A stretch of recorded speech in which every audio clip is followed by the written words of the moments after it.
Welcome to The Forest Garden, a podcast for gardeners who want to upgrade their landscapes into biodiverse food forest systems. On today's episode of The Forest Garden, we are hosting a guest episode from the folks over at Outside In. This is an episode that came out during the summertime a few months ago. That was from their series called Yardwork, Gardening is Heavy Metal. Listen in today to learn about the impacts of soil contaminants when gardening in an urban setting. Stick with us.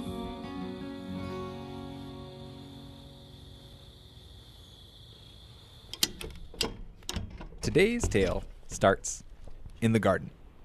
Hey! You're dressing the part with your overalls. A garden in Concord, New Hampshire that Justine visited a little while ago to talk with Maureen McMurray. So this is my garden. Tomatoes do really well, snap peas. You'll see there's some strawberries. I have a little section that's just all herbs and they thrive. Full disclosure, Maureen used to work on our show, but these days she's a listener. And for the past few years, Maureen's been living in a cute neighborhood near a park with her family. She and her husband have a 7-year-old, and when they moved in, she dug up the bushes in an old flower bed to grow vegetables. And I've grown things from seed back here, so the plants are alive. And the reason Maureen is clarifying here that the plants are in fact alive is because often she'll be digging in her vegetable garden, and suddenly her shovel will hit something. Clink. A distinctive, porous, rock-like lump. I mean, you can see it right here. Oh yeah, from here you can see it. There are just chunks. That's a lot of coal. And her question is, I'm growing stuff that's in the same soil as all of this coal. Am I poisoning myself and my family?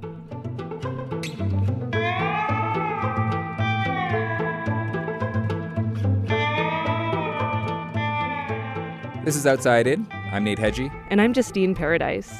And this is Yardwork, our summer yard and garden mini-series. We've got 3 stories on our relationships with the land around us. This is part 2, the backyard vegetable patch. For the past few years, Maureen's been growing vegetables in a backyard in New Hampshire's capital city, in the same soil where she's also been finding lumps of coal. So, does this mean that the soil is contaminated? Today, Justine reports on how to know if it's safe to grow vegetables in the soil in your backyard.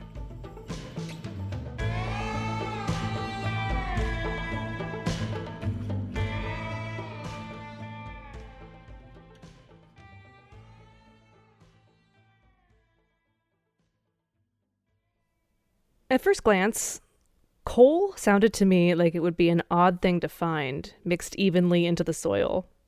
But upon further investigation, I learned that maybe it's not that weird.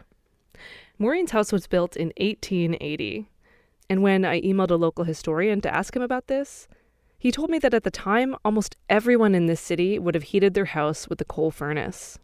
Even in 1940, that was still true for a little over a third of U.S. homes. Once the coal burned, people had to shovel out the ash. Sometimes they put it in cans on the curb to get picked up, but other times people would bury it in the yard to fill in low spots. So maybe that happened at Maureen's place. For our purposes, I'm comfortable saying that these chunks were somehow left over from the days of home coal furnaces, and it's probably more common than I realized. But back to our main question. Is it safe to grow vegetables in the same soil? I think it's a really good question that everybody should be asking. Is the produce I'm actually growing and consuming and feeding to my family safe? This is Nate Burnitz. He works at the University of New Hampshire Cooperative Extension. And he pointed out that many of us bring a lot of scrutiny to the produce at the grocery store, like checking the country of origin or if the vegetables are organic. And he thinks we should bring that same scrutiny to the soil in the backyard. There's kind of a thought that food is safer when you grow it yourself, which may or may not be true. Nate recommended getting the soil tested. There are a bunch of different companies who do this in New Hampshire, but I went with Nate's outfit, the UNH Cooperative Extension. And By the way, cooperative extensions, I really feel like they could be a whole episode of their own. Like, these are programs that exist in all 50 states, and they were originally organized by the USDA with the purpose of getting regular people access to expertise on farming. And this was a whole thing, part of the American, quote-unquote, agricultural revolution, when farm productivity dramatically increased in this country. So, whole other episode, I digress. But one of the things a cooperative extension typically offers is soil testing. Doing a soil test is very easy and doesn't require any sort of technical expertise, at least for the person submitting the test. You can test for a lot of different things in the soil. For Maureen, Nate recommended a couple things. Their basic home grounds and garden package, which includes factors like pH and organic matter, and those are actually really important, and I'll talk about them in a bit. But he said, yeah, definitely test for heavy metals. Arsenic, selenium, chromium, and mercury.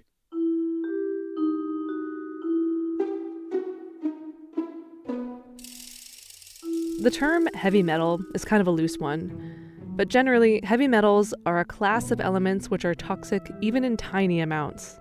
Exposure can cause cancer, organ failure, impede brain development. Some are necessary for us as trace elements, like copper, zinc, and iron. And they do occur naturally in the environment, including in coal. But when they're present at elevated levels, it's often a result of contamination, like they're present in high concentrations in coal ash. Heavy metals are also dangerous because they bioaccumulate. It's why we get warned about the risks of eating fish that are higher up in the food chain, like tuna and swordfish. Once they're in your body, they can be there for a long time. The most common urban contaminant is a heavy metal, lead. Of course, lead is always something that should be tested for any home that essentially wasn't built recently, was built before lead was banned in New Hampshire and the country. Like Maureen's house, which is over a century old. Lead paint was only banned in new construction in 1978. And paint isn't the only source to consider. For decades, lead was added to gasoline to improve engine performance. But shockingly, churning lead into the air pretty much everywhere was quite bad. But leaded gasoline wasn't fully banned in the US until 1996. And then there's the last industrial coal plant in New England, which still gets fired up just 7 miles south of Concord. Those emissions aren't doing anyone any favors, and remember, coal ash also contains heavy metals like lead.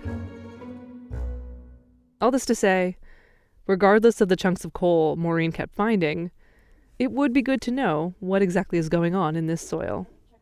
So after talking to Nate, I went back to Maureen's house to collect soil samples.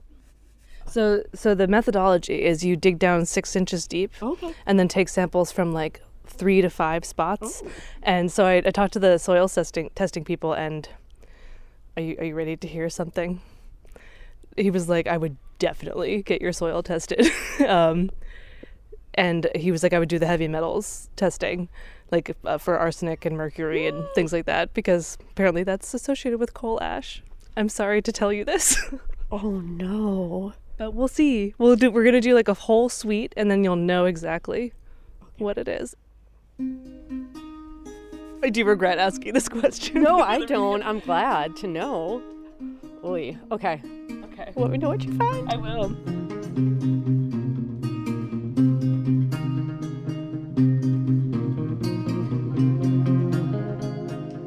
Maureen said something else which stuck with me. She said she felt this shame because she hadn't tested her soil sooner. I'm a gardener too. I grow a lot of herbs and a few vegetables, and I actually live just a few blocks from Maureen's house in the same historic city. And I've suspected for a while that I should get my soil tested too, but every year I just don't do it. There's something about taking a bit of effort to figure out even how to do it, and the fact that it does cost a bit of money. But honestly, more than any of that, it's this cognitive dissonance, like an ignorance is bliss kind of situation. A fear that as soon as I find out what is in the soil, especially if it's something scary, what if I have to stop gardening? Or what if I find out that I've been eating tomatoes laced with mercury for years? There's nothing I can do about that now anyway. So I wanted to know, but I was also afraid to know. And as the summers went by, I felt shame. It was preferable not to think about what could be in my soil. And so the path of least resistance is avoidance. But this year, Maureen inspired me. So I grabbed a trowel and collected the samples. In her garden and in mine too. Frankly, it was pretty easy. It took maybe 10 minutes. The cooperative extension explains exactly how to do it right on the form. You dig up a few spots in the garden, take samples from around 6 inches deep, mix them together, pick out the roots and the rocks, and let it air dry. Then you put 1 cup of your soil in a labeled Ziploc bag and mail it off to the lab with a check. Speaking of the check, the basic test starts at $20, but I wanted to see about heavy metals too, including a couple which required special processing. So my tests added up to around $150, which, for what I was doing, seems comparable to other states. And then we waited. Apparently there's always a bit of a backlog in spring when everyone starts thinking about gardening again, but after about a month, I got an email with the results. Those results after the break.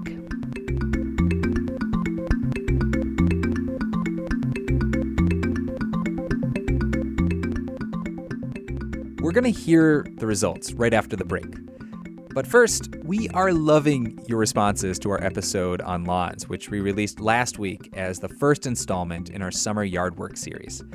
We heard from Harold. He grew up in upstate New York with 4 acres of lawn. Apparently, this was a bear to manage, especially during mud season in the spring. Looking back, Harold wishes they'd planted willow or other riparian vegetation in some particularly wet spots. We also heard from Jen. She and her husband live in Portland, Oregon. They took out both their front and backyards, and they installed raised beds and a beneficial insect and herb garden. We love hearing from you, and we do tend to share our responses, sometimes here, sometimes in our newsletter, which is free and comes every 2 weeks. Our email is outsidein@nhpr.org. All right, we'll be right back.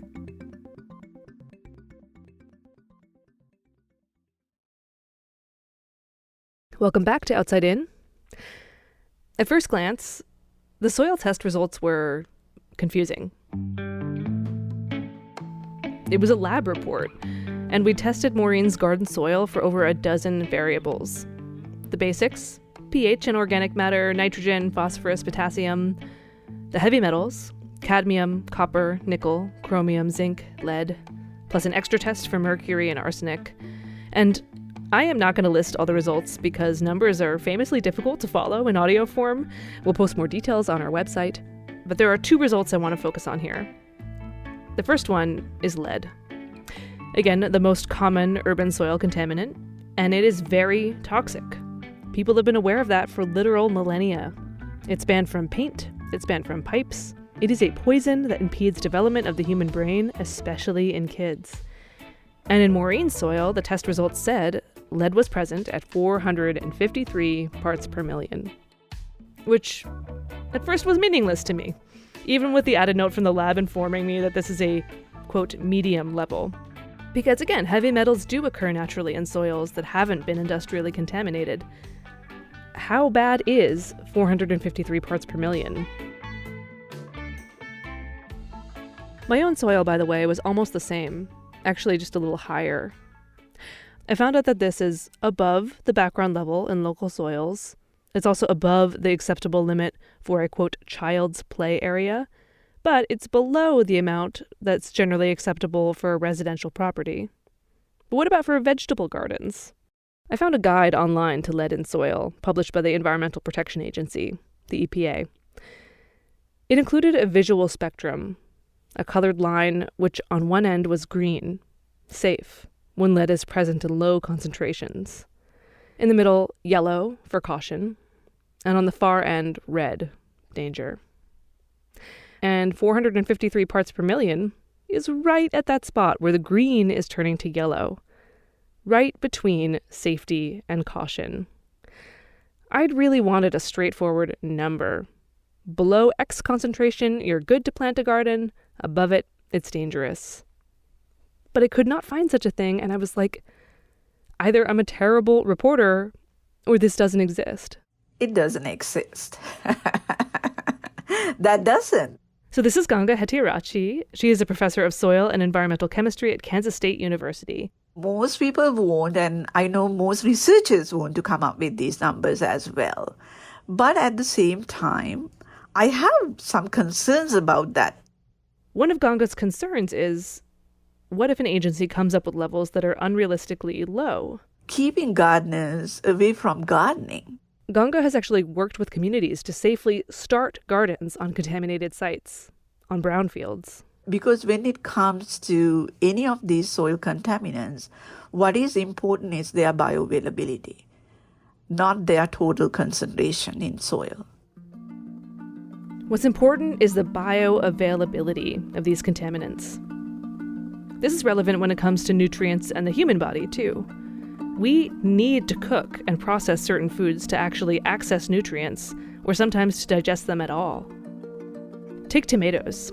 They contain a compound called lycopene. It's an antioxidant, super good for you. And some scientists have found that when tomatoes are cooked with olive oil, which perhaps not uncoincidentally is delicious, lycopene absorption goes up. It's chemistry, and it's the same principle when it comes to soil and plants. Plants have the ability to absorb or uptake elements through their roots, and that uptake changes depending on the conditions of the soil.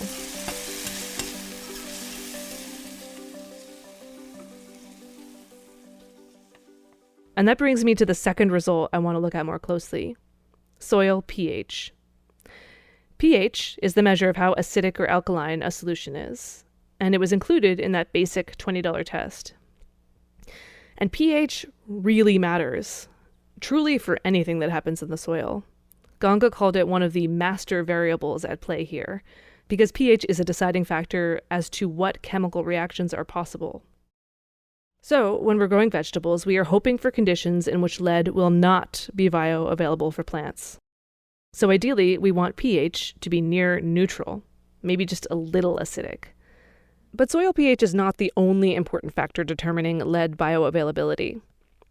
Another is organic matter, which is all the detritus from the once living stuff like leaves and insects and twigs. The more organic matter, the better heavy metals bind to the soil, which is what we want, because the metal stays in the soil and doesn't wind up in the plant tissue. And it can also dilute the heavy metal concentration. So what does this mean for lead? Again, Maureen's soil tested for lead at 453 parts per million. The lab results said that this is a medium level. Now, the CDC says there is no safe level of lead exposure for human beings, especially kids, which makes it sound like the limit for lead in garden soil should be 0 and absolutely not 453 parts per million. So that doesn't sound good, but the presence of lead is not the same as exposure to lead. This is why bioavailability is so significant. Is the lead in a form in which plants can actually absorb it? Ganga says if you pay attention to pH and a couple other factors, most of the time, the lead uptake by plants is going to be pretty insignificant in most soils. Great news. In Maureen's soil, the pH was more or less where it should be, just a touch on the acidic side. So, the vegetables growing in her soil probably won't absorb much of that lead, with a couple exceptions. Except root crops like carrot, radishes, turnip. So the type of plant matters too. Above ground fruiting crops like tomatoes are better than root crops in this situation. And while Ganga wasn't too concerned about plant uptake, she was concerned about something else. The major pathways of most of the soil contaminants is direct ingestion. Direct ingestion. Eating the soil, which with adults is typically an accident. But it can easily happen when rain splashes dirt onto leafy greens and you don't wash them well enough, or if you breathe it in when it's windy. But there are people who deliberately eat dirt, and who are also especially vulnerable to heavy metal exposure. Kids. When it comes to children, since they are more vulnerable, we have to minimize every possible pathway so that then we should consider any pathway, like even touching that. Luckily, there's a relatively simple answer to that one, too. Wash your veggies and don't leave bare dirt exposed. Cover it up with mulch. So as for Maureen's question, is she poisoning herself and her family? Based on the science we have right now, probably not. So I have some answers for you from the soil testing a little while ago. You ready? I'm ready, and I have actually just picked some peas. Maybe we can go through it after what I decided to grow. Again, based on these results, I think that Maureen can keep gardening there, but there are some steps she can take to manage her risk. And a lot of these principles can, by the way, be applied to other gardens too. 1. Mulch, which Maureen has already done. The beds that I used are covered with mulch and compost. She can keep the ground covered with wood chips, which removes the possibility of the soil getting kicked up by the wind and inadvertently breathing it in, and it mitigates the possibility of her kid playing with and maybe eating the dirt. 2, she could install raised beds and lift the plants out of that soil. Nate Burnetz from the Cooperative Extension recommended 12 inches deep. Okay, cool. 3, crop selection. She should avoid root vegetables and go for more fruiting crops like tomatoes. I didn't do root crops. Oh, fabulous. I've only done them once and they didn't do well. As far as leafy greens, the advice varies. After root vegetables, they are the next riskiest. Some say don't plant it at all when lead is elevated like this. Others say, if you do, wash it really well. Lettuce, chipmunk ate it, but I would have washed it anyway. All right. 4, she could amend her soil. And there are lots of ways she could go with this. Adding phosphorus could help, as could adding compost. And there's that master variable, pH. Can you change the pH? Yes. Okay. How? No, you add lime. That's one way. Oh. Yeah. But there are trade-offs there because lead isn't the only heavy metal to think about. But these are questions of soil chemistry, and if you want to understand your soil, you do not have to figure it out alone. If you decide to get your soil tested through your state's cooperative extension, often they will help you interpret your results and share recommendations for your specific garden. That's the case in New Hampshire. That is so cool, and I wish I had done that a long time ago, just right in our backyard. That's amazing. How are you feeling after all this? Empowered. It's not only the information that now you can call and get help and guidance. I feel empowered, excited, and relieved.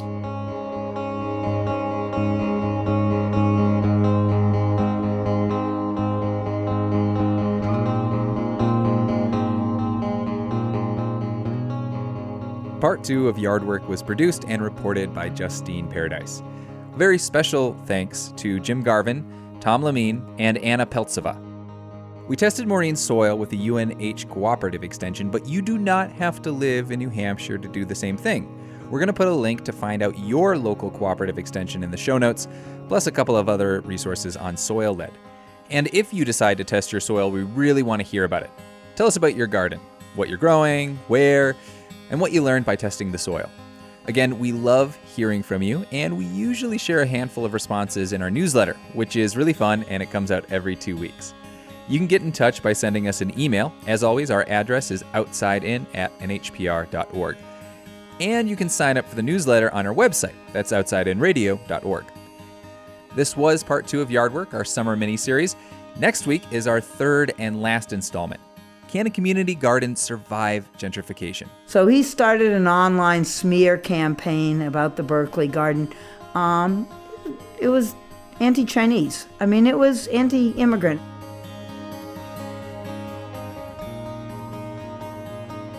This episode was edited by Taylor Quimby with help from Felix Poon, Jessica Hunt, and me, Nate Hedgie. Rebecca Lavoie is our executive producer.